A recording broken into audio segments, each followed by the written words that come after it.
Welcome to another episode of Roll or Die.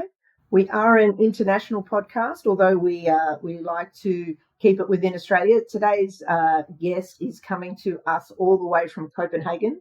We thank him for getting up at this ungodly hour of 6 a.m. to do this recording for us. This guy's an OG from way back. He started Brazilian Jiu-Jitsu back in 1994, and he got his black belt last year from Dan Cherubin. He's got quite a lot of interesting stories that he's going to share with us, and we're really looking forward to getting to know Jason Gotch. Thanks for joining us, Jason. Oh, thanks, Kim. Thanks, Brent. Look, great to be here. Good to meet you guys. There's no accent. So you're in Denmark. The way that Kim's introduced it, I'm like, we've got an international guest. This is going to be phenomenal. It's like, one of these European champions, but there's no accent. No, thanks, mate. I should have started in Danish, and we could have spoken for at least the first 10 seconds for the rest of the time. No, quite funny, mate. I've lived out of Oz for nearly 10 years now, but when I was living in London previously, and in London, they think I'm Australian. In Australian, they think I sound like nobody. Like my accent's completely gone. When I lived in Asia, I sound like American, South African, or a Canadian. And then my wife and I kind of think we sound like Malcolm Turnbull, which is just this neutral, nothing accent. So it's kind of odd. It's kind of odd, mate. It's just changing. So international. What took you around, mate? Like, why did you sort of get the travel bug? Was it work-wise? Was it jiu-jitsu-wise? Was it just, seeing different places? Sure, mate. Look, it's a kind of parallel with my jiu-jitsu story, to be honest. I started working the door, mate, like 100 years ago back in 1988 in Perth, and then did that sort of really low-end security work for years, right up to 2010, and then different sorts of security management across Australia and different stuff. And then that sort of formed into corporate security. And then the last 10 years or so, I worked across Hong Kong, Singapore, Switzerland, London, and now I'm in Copenhagen. So these days I sit generically in corporate security, which is a really nice way of saying that I do virtually nothing except sit on Teams calls and answer emails, mate. But it's taken me around the world, so that is the bonus of it. So from standing outside chemists in the 80s, mate, to sort of sitting in nice offices around the world. So that's kind of what's dragged me around and sort of kept me with an income. And then jiu-jitsu, I've never stopped. So luckily, every country I've been to, I've trained along the way as well. Tell us about your jiu-jitsu journey. So you started in 94, which was back in its early days of it for Australia. And it was. Yeah, look, it was great times. And everyone that you've interviewed from those times, from Dan to Bernie to Adam to all those guys, it was really fun times. I'd heard of jiu-jitsu before that because I collected Australasian Fighting Arts and Blitz magazine. So I'd read, John had done some stories. John Will had done a couple of stories in 88, 89. He'd gone down there with Richard Norton, trained with Crowlin and Higan Machado, and done a story on Elio Gracie. So I knew what Gracie Jiu-Jitsu was, and I'd been training martial arts since about 1980. So I was pretty well versed in most systems. But I just thought this was this weird Brazilian guys who were doing some sort of, sort of half-assed version of it, to be honest, down in Brazil. And I knew a little about Brazil, and Brazil was kind of crazy in the 70s, from like corrupt governments to sort of, all these killing squads and stuff. So it was just like dangerous stuff. So I'd heard of it. And then I was in Thailand in 94. I'd been there for about 4 or 5 months training Thai boxing. And I met a guy who was a student of Jorge and Gracie's. And it was early, maybe January, February of 94. And the UFC had been on in December 93. And he had gone to that in Colorado, and he'd been at this UFC, and he was telling us all, we were all training, just getting our butts kicked doing Thai boxing in Bangkok. And he's like, no, this jiu-jitsu thing, it's like, it's the thing, it's going to take over. And we were like, well, we're wasting all this money on Thai boxing and getting killed every day. I don't think, jiu-jitsu is the future, And at that time, really stand up was the stuff, Van Damme and Bloodsport and all that sort of stuff. So that was really the focus. And then we rolled with this guy and his backpackers on the floor. And, the typical stories, getting mounted, couldn't get out of anything, choking us. And everyone was like, that's all right. And we had friends I was with had trained in judo, and we'd done some shoot wrestling and a few different things. So we kind of thought, this is okay, but didn't think it would really catch off. And then I got back to Perth. My buddy bought all the Gracie Jiu-Jitsu basic tapes, which everyone was buying on VHS at the time. So then we were, learning all the white belt techniques of Gracie Jiu-Jitsu for a few months. And then I got in touch with Anthony Lang, who you guys had on the show, who is a superstar, great guy and one of the absolute originals in the country. Probably the second or third guy who was really, really proficient at it in the country. And as a practitioner, ahead of, Pete and John in terms of actual ability on the mat, So I went up to Sydney and trained with him in sort of early 94. And I stayed at his house. He was living out in Manly. I lived in his yoga studio, man. It was pretty cool. And all that Sydney scene was really, really developing. And I think you guys touched on a lot of shows, but it was pretty hostile back then too, man. So where you trained and when you went. So up there was punk rest guys with Alex Cook and Larry Papadopoulos and those guys. And then there was all of Anthony's team and Sean Kirkwood and John Simon, these really good Machado guys that went on to become pretty legendary.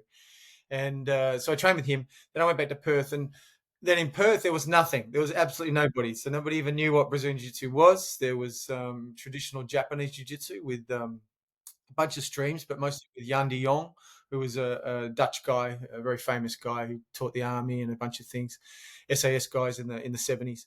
So that was Japanese Jiu-Jitsu really, and there was no ground fighting. A little bit of freestyle wrestling was being run out of a club in Claremont, and that was about it. And then there was one guy, which you should have on the show. He's a sort of friend of mine these days, but an arch nemesis in the old days. It's a guy called Happy Heskey, who's a really good guy. And then we were really competitive with each other in those early days of jiu-jitsu. But he had actually trained. 3 times, Jason. Can you put in a good word for us, please? I've asked him 3 times and he won't come on. He's a pretty private guy, Yeah. I don't think he does a lot of things. We should catch up with him. He's a good guy, I had conflicts with him over the years. I've been really good friends with him over the years. But he's a very good guy. And look, he was one of the first Australians to train in jiu-jitsu. He had been in Hawaii in 92 doing a Helston seminar, actually. So he's on an old video on YouTube. You can see him in the background. So he was here, but he was with the Bob Jones Corporation. And I knew Bob and those guys a little bit because I used to work with the BJC guys on the door all the time in the 90s. So Habby had started some shoot wrestling, which was really some judo he'd done mixed in with a little bit of jiu-jitsu, but he wasn't calling it that. And Bob Jones really wanted to use shoot wrestling because a guy called Satoru Sayama had invented Japanese shoot wrestling in Japan, and it was shuto and pancras. It was all mixed together. So that was selling quite well. So he was doing that, had nothing to do with jiu-jitsu. So I was thinking, well, he sort of did it first, but I think I'll sort of stick with it, So I came back here, started teaching sort of in the background in sort of 94, and then 95 was training with them, and then started training with John formally from about 96 onwards in going to Geelong, and again back in the day with lots of good guys. Bernie Jenkins and Chris Chalmers and Ben Carlson. And, I think you guys trained through Dave as well, Dave Hart and his lineage, and Cam Rowe. All those guys were like the real superstars in Melbourne, and they were amazing, And then in 96, I co-promoted the first seminar in WA. So John Will came over, Chris Chalmers, Ben Carlson, a guy called Les Johnson, and another guy, Anthony, came over. And we did a seminar, and there was maybe 150 people there. It was the first one in West Australia. And the 4 guys just rolled 150 people and choked everybody, man. And this was like every black belt in Perth. This was like every jiu-jitsu guy, every wrestler. There was judo Olympians there that I had invited along. I knew them. So they were like, they'd been in the Helsinki Games. They'd been in like 72 Munich Olympics. And they were like, oh, we're going to smash these blue belt jiu-jitsu guys. And the 4 guys annihilated everybody, man. They annihilated everyone. And Jan de Jong and his wife came up, and they're like, why did you bring these guys to our academy? And it was really funny, man, because they just smashed everybody and nobody could do anything. And they were like tapping people 10 seconds and then 4 seconds. It was like those YouTube videos you see now of the 90s Gracie stuff, but they were really, really efficient. Then the next day we ran the first comp. We did a seminar and then we did the comp. Correction, other way around. We did the seminar, did the comp first, then the seminar actually on the Sunday. And then the guys did the same thing in the competition. So they all won the gold medals, beat everybody. and all of the best guys. They fought. It was open weight, so everyone fought everyone from 60-kilo guy Ben Carlson, 65 kilos, fighting a 100-kilo guy and just tapping him in like 30 seconds. So jiu-jitsu in Perth sort of arrived as a tsunami, really, in '96, man. Nobody had seen it before, and it was just massive. I'd been a white belt for maybe a year and a half, and in '97 rolled around. John gave me a blue belt, and then I used it in my pamphlets a lot and promoted it. I was first guy of this, first guy of that. I was probably only like 10 seconds better than the guy who walked in the door. We were all pretty crappy, you know. It wasn't like we were actually any good. And the blue belt that I had then, it put me like, 5 minutes down the road better than the guy who, had just started pretty much. So it wasn't like I was significantly good. In fact, I think you guys trained under him. My first comp I went in Melbourne was '97, Australian Machados. I fought Cameron Rowe. He choked me in about a minute. And I was like, the guys were like, you flew all this way from Perth, which like in the '90s was like, flying to Ecuador. And man, it was like over in like 40 seconds. He was like, oh, sorry about that, Gotch. I'm like, it's fine, man. I've been rolling with you in the academy for months and not even got close to catching you. So I thought I was going to lose. But that period was really exciting. Elvis Sinisic and all the guys were really taken off. Dave Christick. The best guys at that stage in the country were Bernie Jenkins, Chris Chalmers. And then on the opposing force, it was Dan Sherabin and the McKeon brothers, Glenn Mahoney, a guy called Richard, I can't forget his surname. There was a bunch of those guys, and it was Pete's camp, and then it was John's camp, and that was the two lineages in the country, And then in Western Australia, it was me, and then it was ultimately Habby. So there was Habby's stream, and then there was me. So really, everyone really formally started with me because I registered a jiu-jitsu academy, called it Brazilian Jiu-Jitsu, had the permission with Machados to do that. So then, Adam and Grayson, Soa, a bunch of guys that came later, Taff Davies, all these good guys came later on, sort of started from my, I had a 9 mats, no, 9 mats. I had like 9 square meter mats in a bedroom with 2 guys that trained with me, a guy called Mark and another guy called Marlon. So it kind of all started with 3 of us in Western Australia doing actual Brazilian Jiu-Jitsu. And then everyone sort of came through my academy and then they stayed for a while. And then I watched one with Adam, which was funny, where he said I kicked a lot of people out.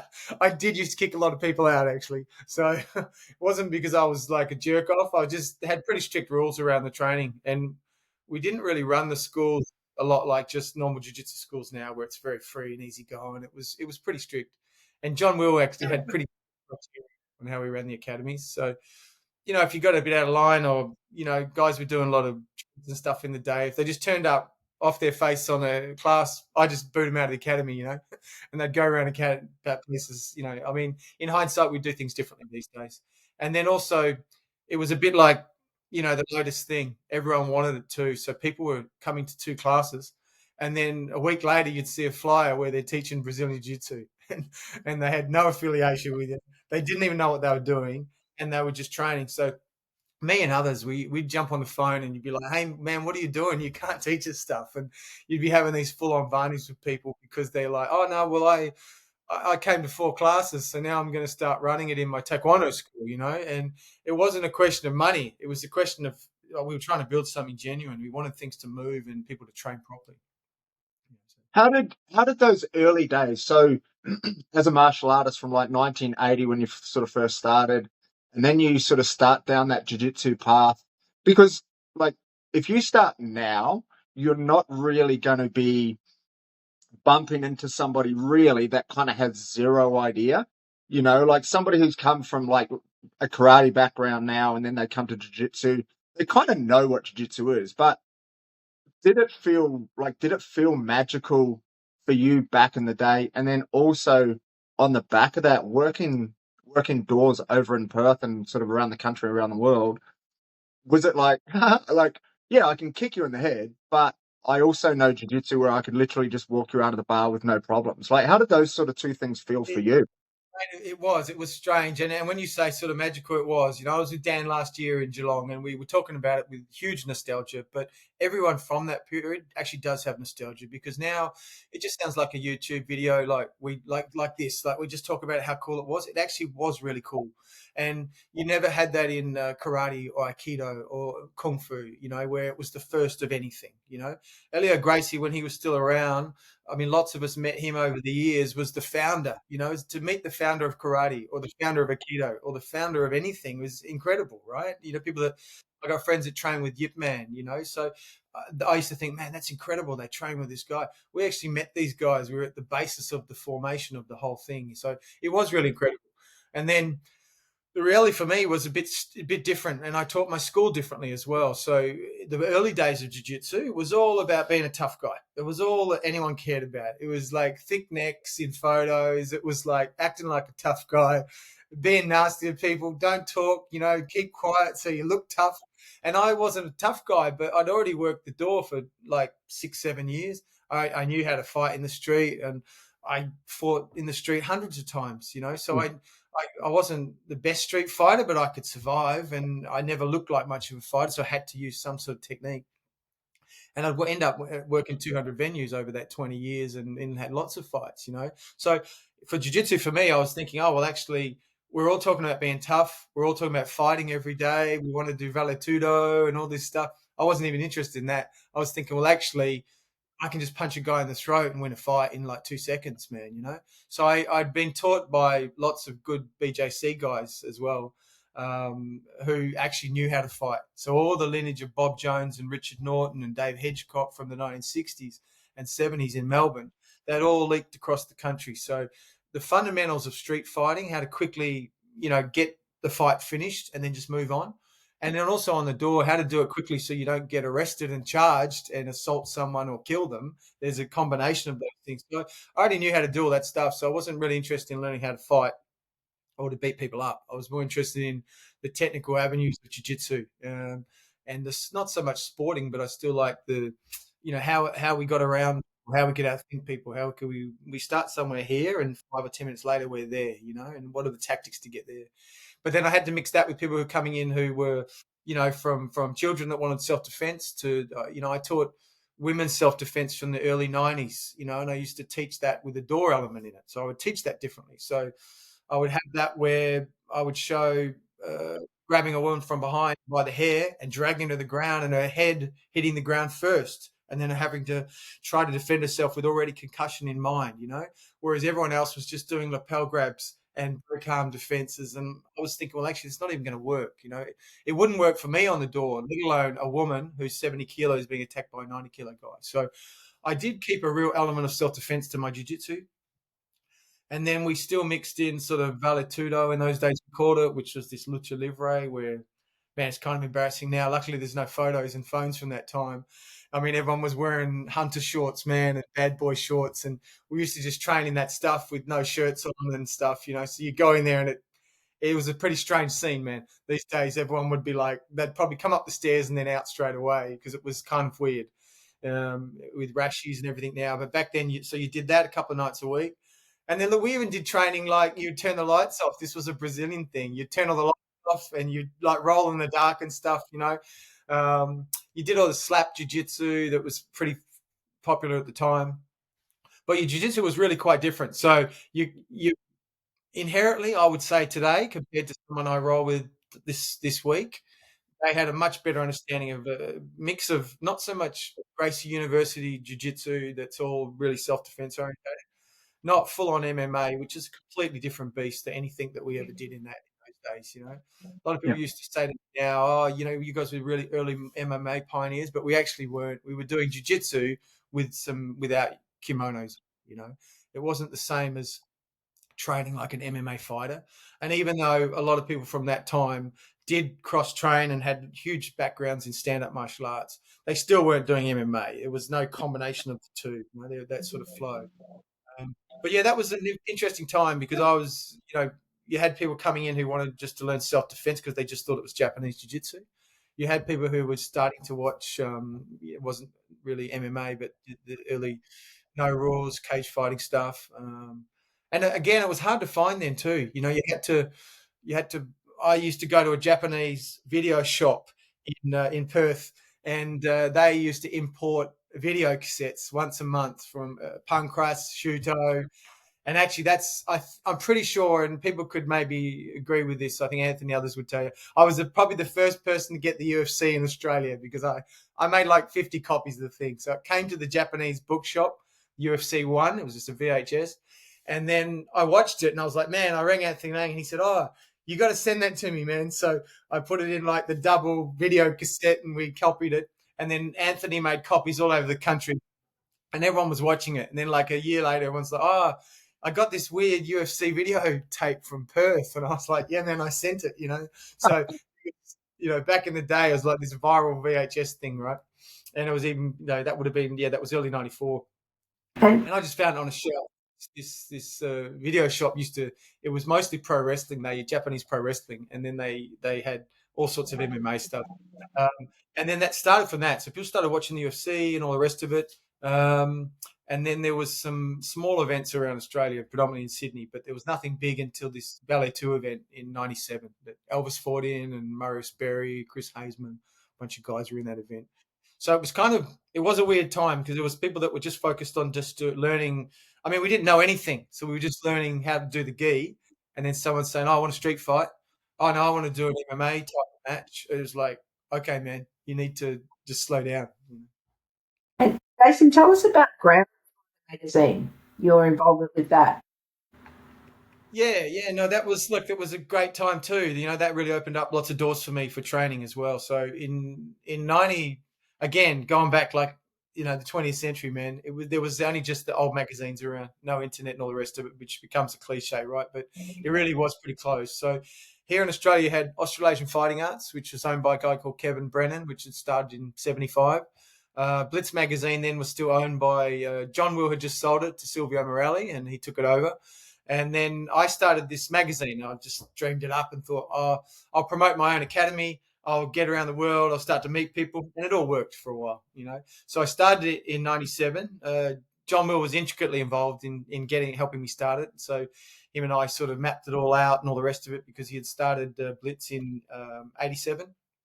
And and the concept was that would promote the grappling arts, So, and then at the same time, look, I was the editor of it. I wrote most of the articles. I got to interview lots of cool people. Third Page had an advert for my own school in it for free every time it came out, which is what everyone did back in the day. I mean, John's thinking around Blitz was to promote his Penchak Salat at the time and what he was doing, and then the Gracies and shoot fighting. So it was a nice venue, nice way to do that in the day. Look, it caused a bit of controversy too because it actually turns out it was the first English language grappling magazine in the world, which was very nice because they had a magazine called, or the Japanese magazines. One was called Gon Kakutogi, which was a Japanese magazine, but it was a baseball sports magazine that had sort of punk roast and stuff. And then in Brazil, you had Gracie magazine and a magazine called Tatami magazine with a guy called Marcelo Alonso, another guy, Luca Tella, famous editors in Brazil. So it was really Japanese or, Brazilian Portuguese. That was it. So I bought it out. It was pretty popular. Went for a couple of years. But what it did do in a way, it split people a little bit. It amplified the noise around the difference between Machado Jiu-Jitsu and Peter Debine's Gracie Jiu-Jitsu that he was teaching, because the articles, it was a bit of to and from, on who was the best and all the rest of it. So and that kind of led into the 1999 Pan Packs, I would say, when that was the first time that both teams came up against each other. And that was a very interesting comp as well. I was training. Oh, well, actually, I'll backtrack. So 90, 94, 95, 96, 97, I was with John Will. I was leading the Machado Academy in Perth, and it was going well. And then, another old school story. Myself, I got some from Anthony, but I started buying some videos from Brazil, and they were made from a guy called Pakata, who was a famous guy, was a student of Carlson Gracie. So he used to do all the videos, the original videos. He was the videographer for every event. So he was doing the Brasileiro, all these ones from 92, 94, 96. And I don't know if anyone else on the show has talked about it, but the early days of jiu-jitsu as well in Australia, a lot of the Machado guys wore wrestling boots. I don't know if you guys have talked about it or seen photos. Actually, I think Yeah, I haven't got any pictures. I should send it through. Yeah, so they were wearing wrestling boots and stuff, which it was very much a top orientated game. Didn't mean there wasn't guys with good guards, but you don't have a good guard really if you're wearing a pair of shoes, right? And back in the day, nobody kind of knew that, right?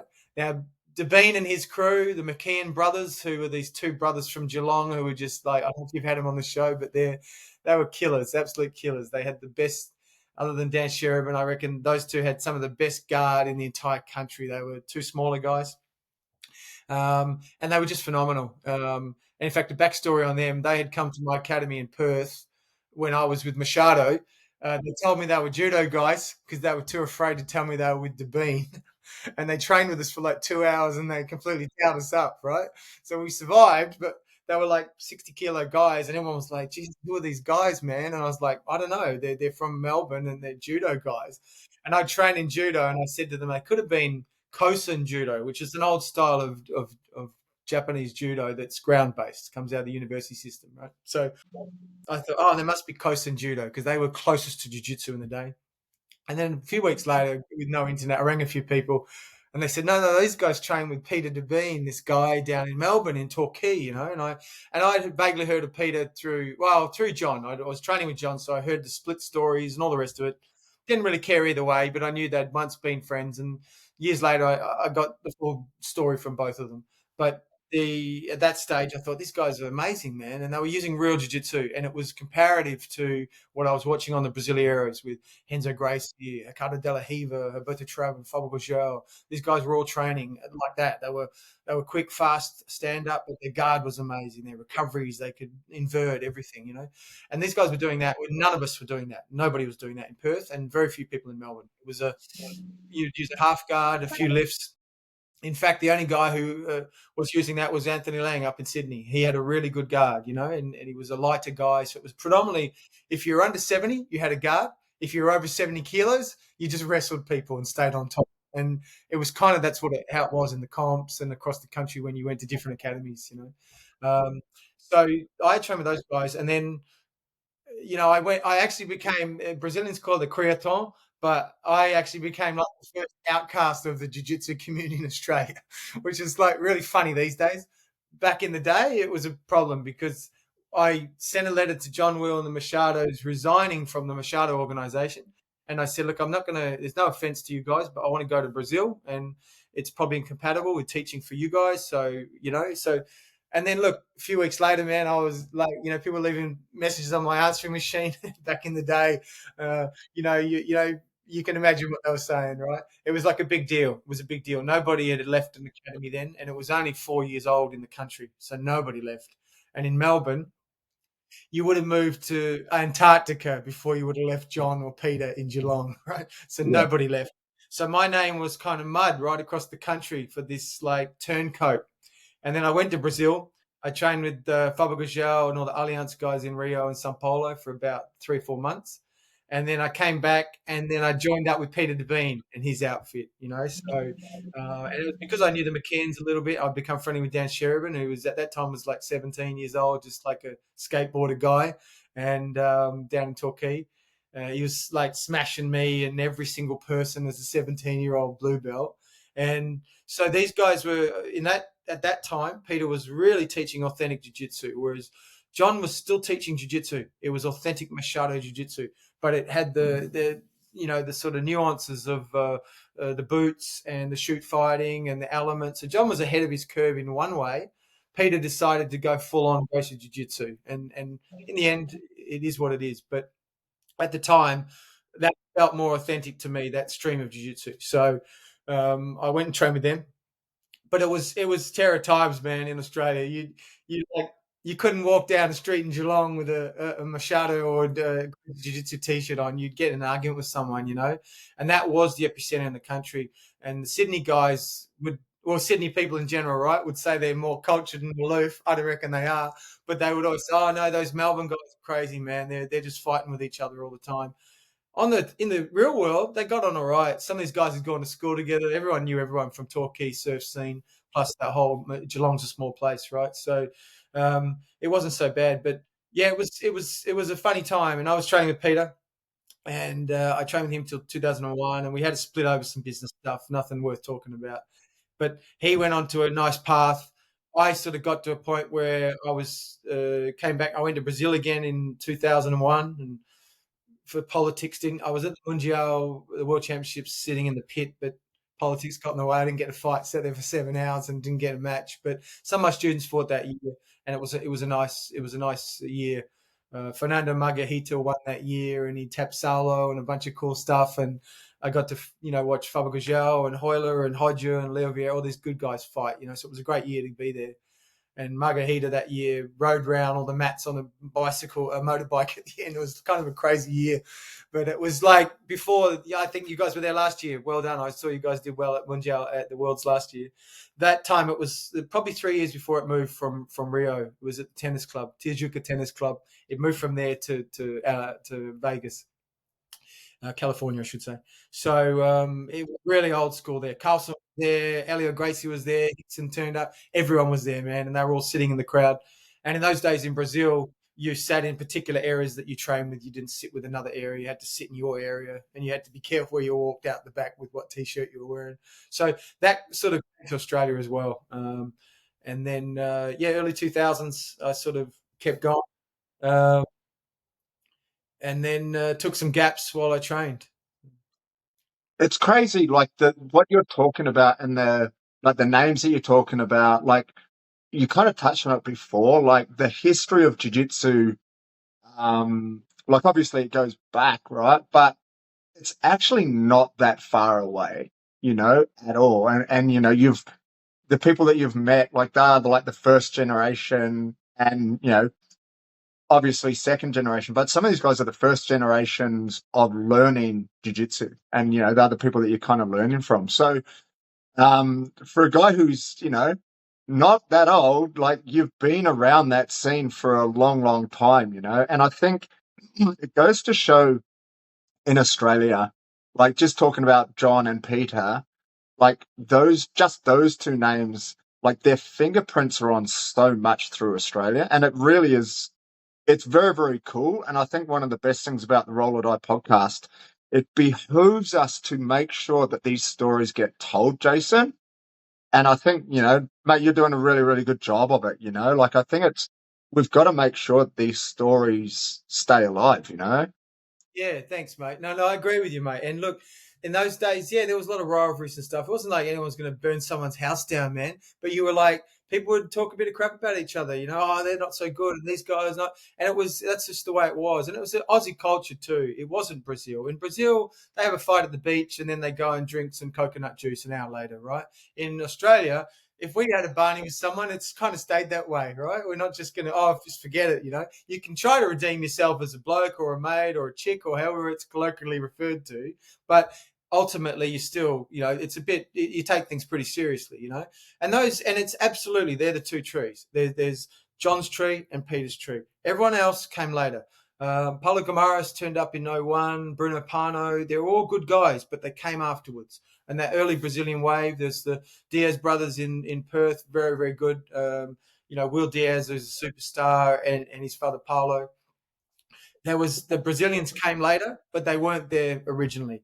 And John was, I caught up with him last year in Geelong for the first time in 25 years since I left, and I went out to his house, and man, we had a fantastic time, 3 hours together. It was awesome to catch up with him, talking about those old days. But this guy, whatever anyone could lay fault at him in the old days, in the competition between the schools, he was in Brazil in 1987, man, like the first week of 87 or something. Yeah, early 87, I think, with Egan Machado sitting at Elio Gracie's house, I mean, with Richard Norton and training with, Chuck Norris and those guys. I mean, that is the start point. It's not, everyone else came later, and John's still going. He's still rolling. He's still training. Just got his corral last week, man, which is pretty cool, So, and, even when I left his thing and didn't talk to him for over 20 years, I still spoke favorably about him with everybody, because when he used to come to Perth, we would talk about, Pencak Silat in the 70s in Indonesia,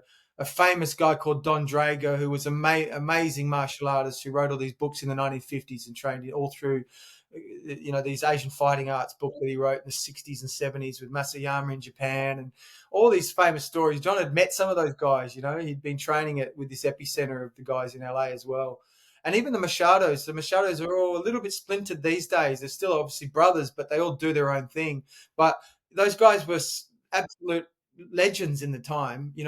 People talk about Hegan now, or they see Hegan now and he's in his 50s and he's, a bigger guy and everything. He was an absolute gun in the 90s. He was that replacement for Hickson, and I've spoken to people that in Brazil that trained with him and he was smashing everybody. It wasn't some urban myth, and I think by the 2000s, you didn't really see the best of him when he competed and stuff, but he was tough as, and I mean, my favorite jiu-jitsu guy of all time is Jean-Jacques Machado, and I'm training with Checkmat these days. I love Buchecha. I trained last year for a year at Hodger Grayson's Academy with Hodger, and Hodger's incredible. I talked to him. Actually, funny anecdote while we're on Hodger for a sec. Dan Sherabin got a third place to Hodger. I think he might have mentioned his podcast in the 2000 Mundial. And he only lost on points, actually, and Hodger smashed everyone then for the next 20 years, So, and he was really competitive when he rolled with him in the academy. I don't think he talks about that on the podcast, but I know all the stories. And he was rolling with him in the academy, with the competitive, And I said to Hodger last year when I met him, a guy introduced me to him. I didn't know him. And he said, I was training there, but I was just a brown belt at that time, nobody.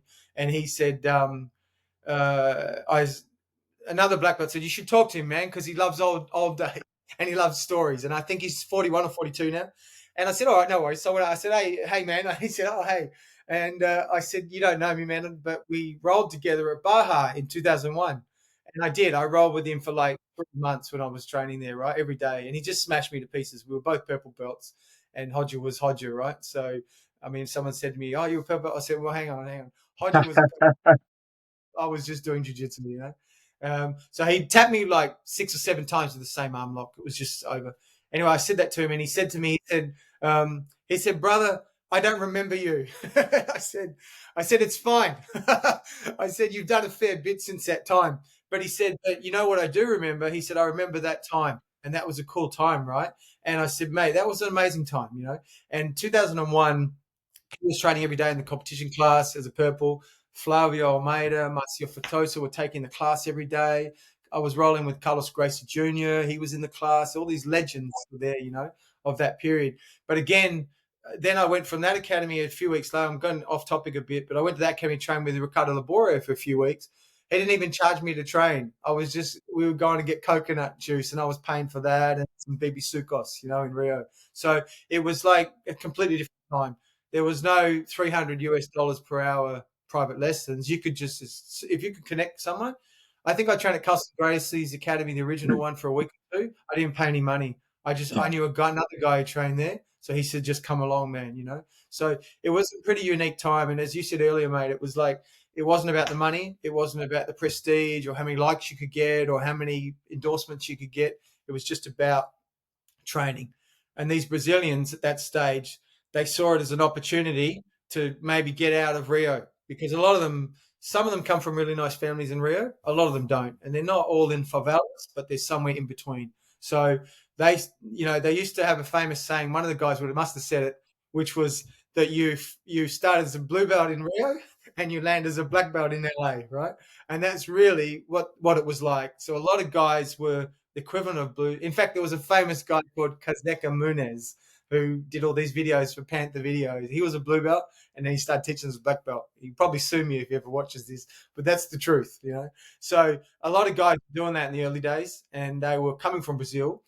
And again, like the story of the guys who came to Perth, you land in LA, and if you don't start up next to the Machados or Fabio Santos or down next to Salo Ribeiro, and you just start down the road somewhere, you're the king of the hill. You can tap everyone.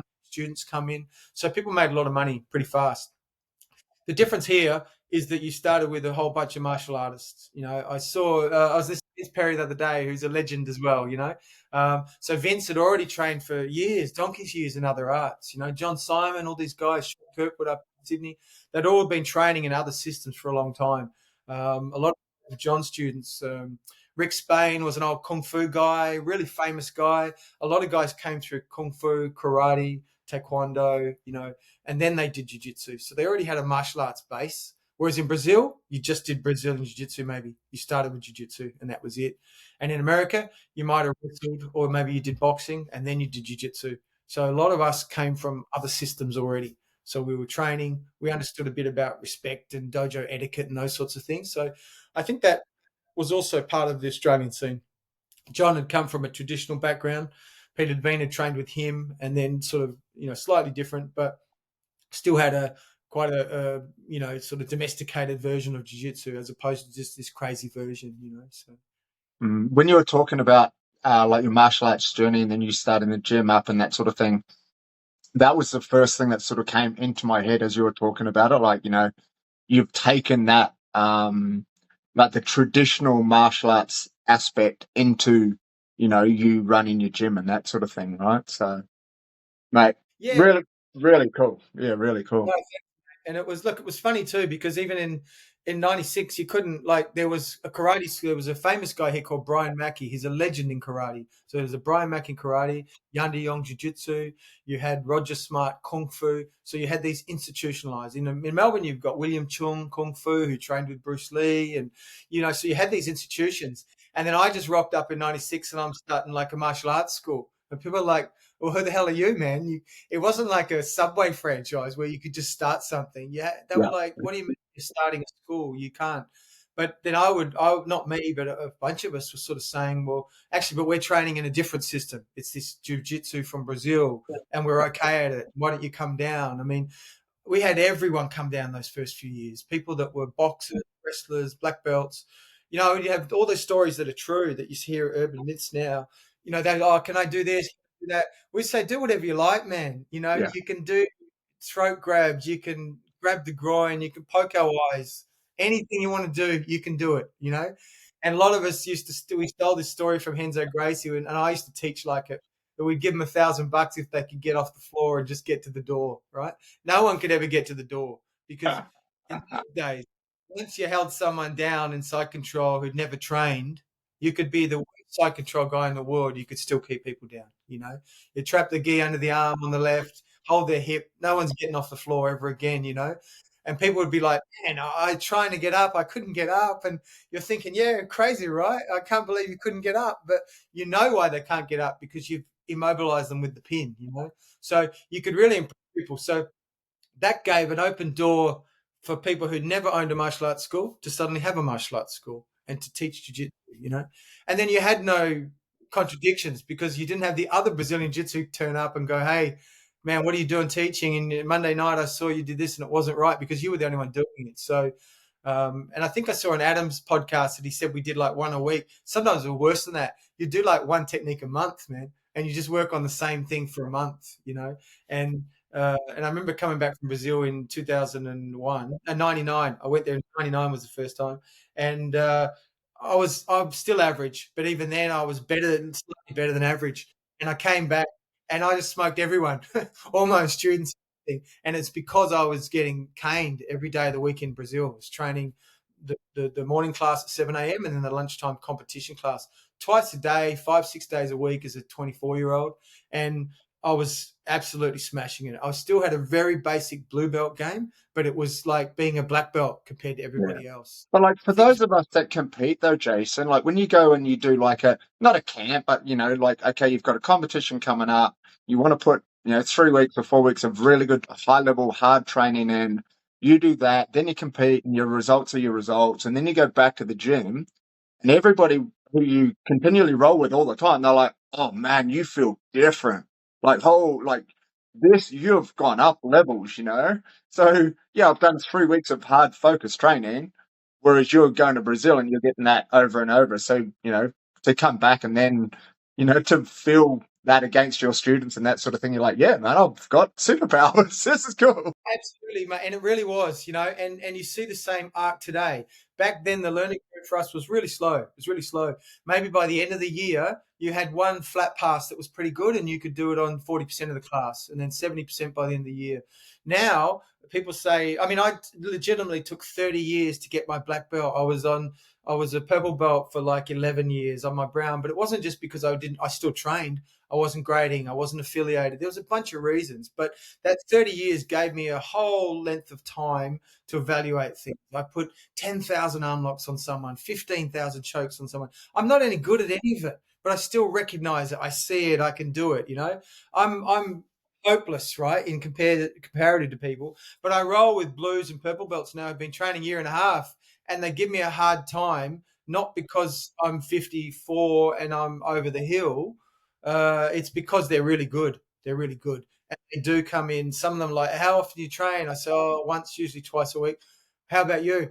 Oh, 6 times. I'm like, Yeah. okay, man, no worries. And the guy's 24. He's a purple belt, and he's phenomenal. And in 96, 97, 98, he probably would have medaled in the World Championships with the same skill set. Yeah. So it's not just Berimbolo and he's doing some fancy thing. It's not about that. They still train hard. They've still got cauliflower ears after 18 months because they're just smashing it all the time, and the learning curve is through the roof. I mean, I was training in London. Lou, can you guys still hear me? Can you? Yeah. Oh, sweet. Okay, sorry, I had to I was move in back. London. I trained with a guy who caught me in a guillotine. I was a brown belt. He was a white belt. Tough kid from North London, 90 kilos. Like, I don't know. I'm not saying he's on steroids, man, but whatever he was taking was working. And he was tough, man. Tough, big, strong neck. West Indian background, super tough, great kid. And he caught me in a guillotine. I tapped the guillotine in no gi. I'm pretty crap at no gi anyway. And then he said, "Oh, I can't believe I got you." I said, "I can." I said, "Man, that was super tight." I said, "You nearly squeezed my entire head off, man." And where you been training with so and so at the gym? He said, "No, man, I saw it on TikTok." I said, "Okay, cool." And he said, "What about you?" I said, "Not TikTok, man." I said, "I've heard of it, but I don't have an account." I said, "I used to get a VHS video," and he was like staring at me. I said, "But I know you don't know what VHS is, right? So let's just go with the TikTok story."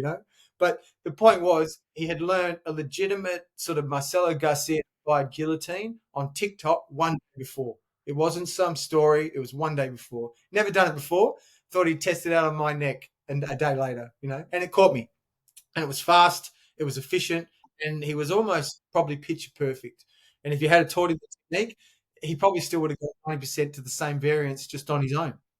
So that's pretty impressive. And but then that aligns to something John Will used to say, which is if you want to teach someone nothing, then teach them everything, right? Which is an old saying, but it's applied to martial arts because also sometimes when I roll with these guys now, I can see their brains ticking away. Which one of 1,100 techniques are they going to do on me? Whereas I'm thinking, I've got 2 sweeps, man. If they don't work, you're going to stay on top, right? So, but they probably will work because I've done them 10,000 times.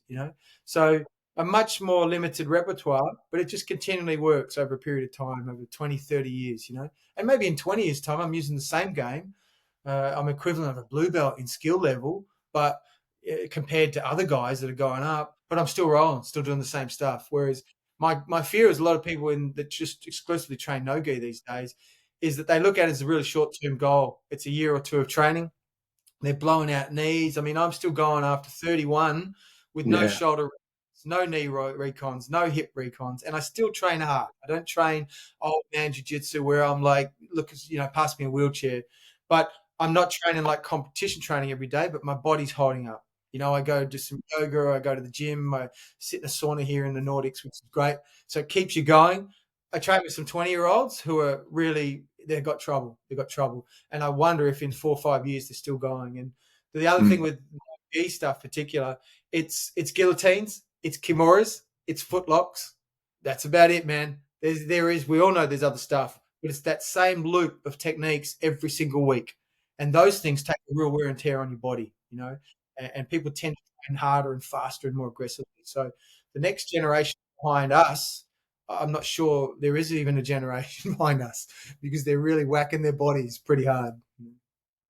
Thank you so much, Jason. We're nearly out of time. Did you want to do the wrap up, Brentos? Yeah, let's do it. We'll run through this Q&A real quick, mate, and then we'll do the wrap up. All right. Pop quiz, iPhone or Samsung? iPhone, yeah. There you go. Strength or flexibility? Flexibility. Guard pull or takedown? Guard pull, mate. Especially my takedowns are horrible. Legend. Steak or chicken? Mate, I'm vegetarian. Oh, Sorry. there you go. Pasta or rice? Rice. Yeah.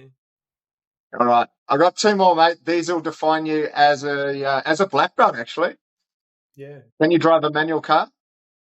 Yes, Of course you 100%. can, mate. You're almost 55. Of course you can. Hey, I'm nearly 55. First car was like a 76 Gemini, mate. There you go. All right. Oh, I had yeah, I had a Datsun, the 180B Datsun, mate. There you go. And do you wear Crocs, Jason? Do you wear Crocs? Birkenstock, mate. I live in Denmark, so yeah. We'll forgive Mate, you. that's it. We will leave it there. Mate, that was an Good. awesome conversation. You went through the history of Australian Jiu-Jitsu so well. Name dropped a whole bunch of people. Some I knew, some I didn't. Some I'll have to go back and listen to this and research. So I really appreciate that.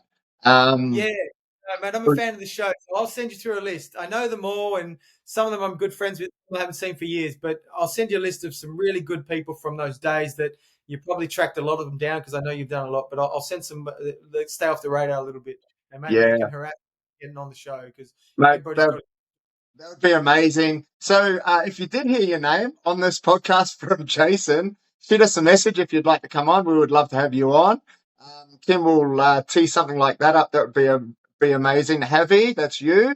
Long time listener, mate, hopefully. But that's it, guys. We will And the leave it McKean there. brothers. I need the McKean brothers on too. That'd be cool. Absolutely. Yeah, Yes, please. look, Yes. Jay McKeon's pretty quiet, but Darren's up in Queensland, and I'm not really social these days, but they were incredible, man, incredible. Yeah, and that would be cool. Great to get those original stories from the horse's mouth. Damus Fryer. I think your dad, Damus Fryer. Damus is still good mates for them as well, so he'll be able to help you out. Legend. All right, that's it. We'll leave it there. Jason, thanks for coming on. Please like, rate, and share the podcast, everybody. We appreciate it. And by doing that, we get legends like Jason coming on, telling that original stories from back in the day, stirring a little bit of shit. But that's good, man. We like it, you know? It seems like everything's sort of come round and your mate's back with everybody again. So this is what happens in jiu-jitsu. So, mate, thank you again for coming on. We appreciate it. We'll see you next time. Peace and love.